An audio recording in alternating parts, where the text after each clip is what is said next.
This week on TGC News, Aimpoint's new hybrid, Ruger's new MPR, and I'm answering your questions. Rand CLP offers an entire lineup of non-toxic cleaners and lubes for the discerning shooter. You can use their bore and bolt to clean up carbon, fouling, or rust, and then follow it up with their CLP, or for hot and heavy applications, the hog grease, for before, during, and after the range.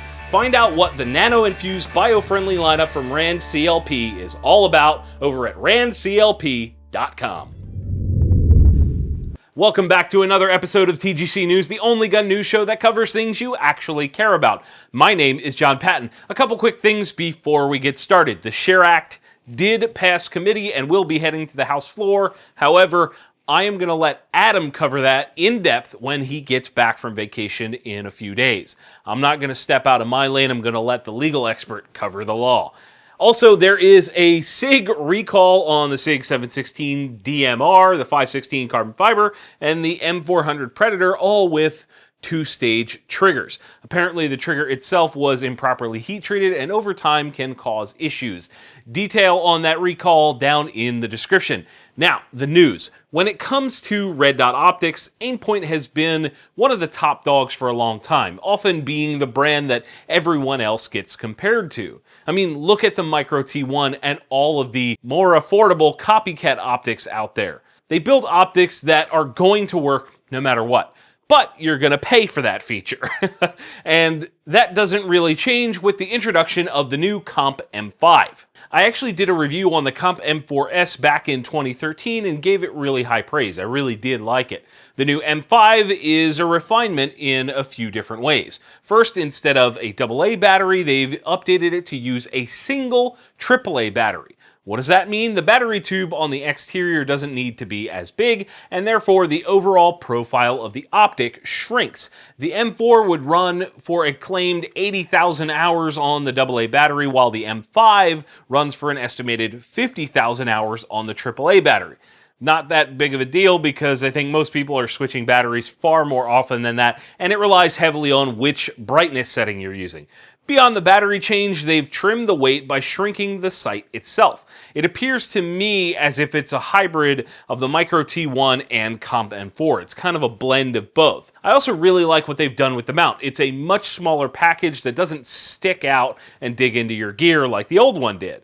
Beyond that, it's waterproof to 150 feet, has 4 night vision settings with 6 settings for daylight use, and all of the standard stuff that you're used to seeing from Aimpoint. It's built like a tank and is leaner than the previous generations. That's great.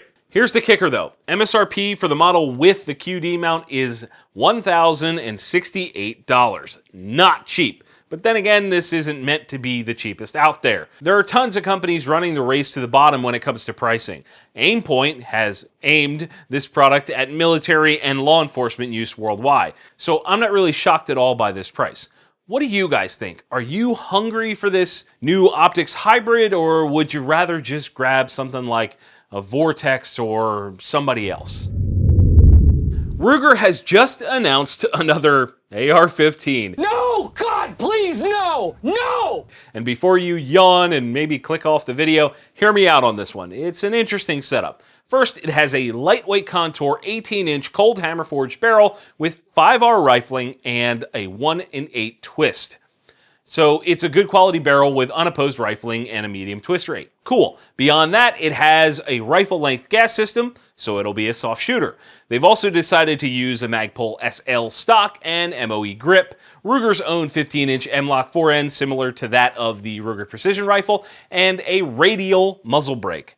They also utilized a Ruger Elite 452 trigger, which is Ruger's version of a upgraded trigger. Seems to be a well-rounded gun, right? And that's why it's called the MPR, or multi-purpose rifle. MSRP is set at $899, which isn't bad for what you get with this thing. However, today's AR market is at rock bottom, so you may end up seeing this thing much cheaper once it hits dealer shelves. And in more product update news, IWI has announced that they will be phasing out the Tavor SAR because people like the X95 a lot more. Michael Kasner, the VP of Sales and Marketing for IWI, said the market has spoken and it prefers the X95.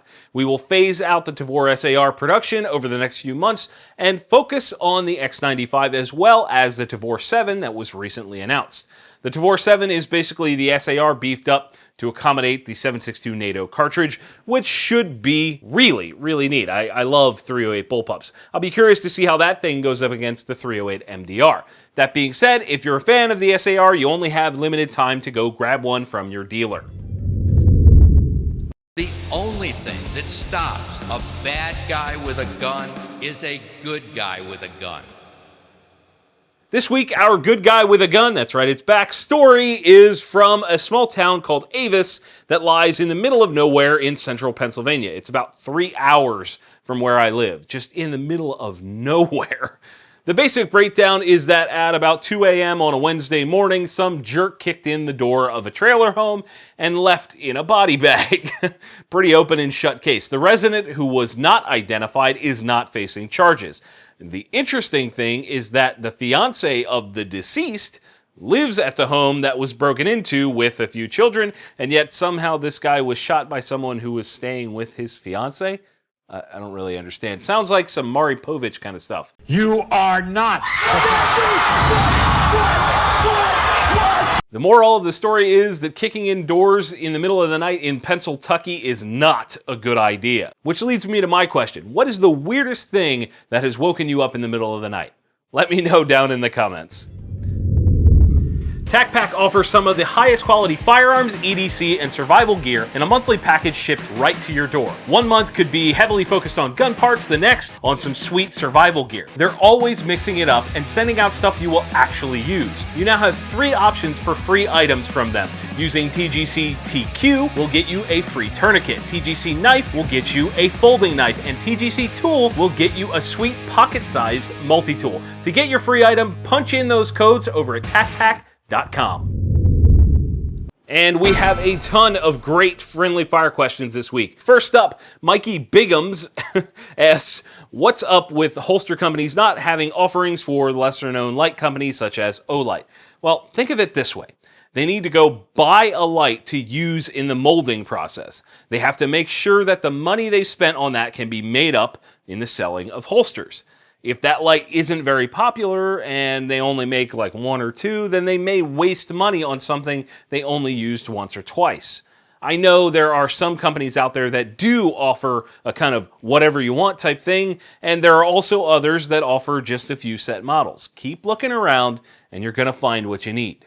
Our next question is from Kyle Meyer, and he says, with brick and mortar companies going out of business, where do you see firearm retail headed? That's a great question. I've been thinking about this a lot lately, and I want to make a prediction. Don't count on it all! Within 10 years, gun stores will become a place for last-minute items, limited ammo, and gun transfers, and that's about it. Gun retailers as a whole are not adapting fast enough to the age of the internet, and a lot of them are falling behind. Can they catch up and do well? Absolutely. Will all of them be able to do that? No way in hell. Retail as a whole in the US and the world is changing, and gun shops are not immune to those changes. I think in a lot of cases, shops may only be able to survive on transfers because they're regulated by law and they have to do them at a shop. And our last question this week. Les Ortiz asks, bolt action or semi-auto for entry-level long range and 308 or 6.5 Creedmoor. I'll tell you what I did. I grabbed a Ruger Precision in 308. Why? Because I wanted to throw a bunch of rounds downrange without paying through the nose for them. And I wanted to dial in my fundamentals over time. I feel like starting out with a Ferrari like a 6.5 Creedmoor semi-auto can sometimes be a detriment, and bad habits can kind of get reinforced. Now, my friendly fire question to you guys, what is the most important thing that helps you decide on which gun to buy? Is it a review? Is it word of mouth? Is it the price alone? Is it what the guy behind the counter says? Let me know in the comments below, and if you have a question you want answered here on TGC, you can send it to me via the friendly fire page on theguncollective.com. And that is it for this week's show, guys. You know what to do if you enjoyed this episode. Hit that like button and share it with your friends. If you didn't, let me know down in the comments so we can talk about it. If you haven't yet, please get subscribed. You won't want to miss a single week of the show. And as always, thank you all for watching. We'll see you soon. The shirts worn in today's episode of TGC News were provided by Patriot Patch Company. Click the link in the description to learn more.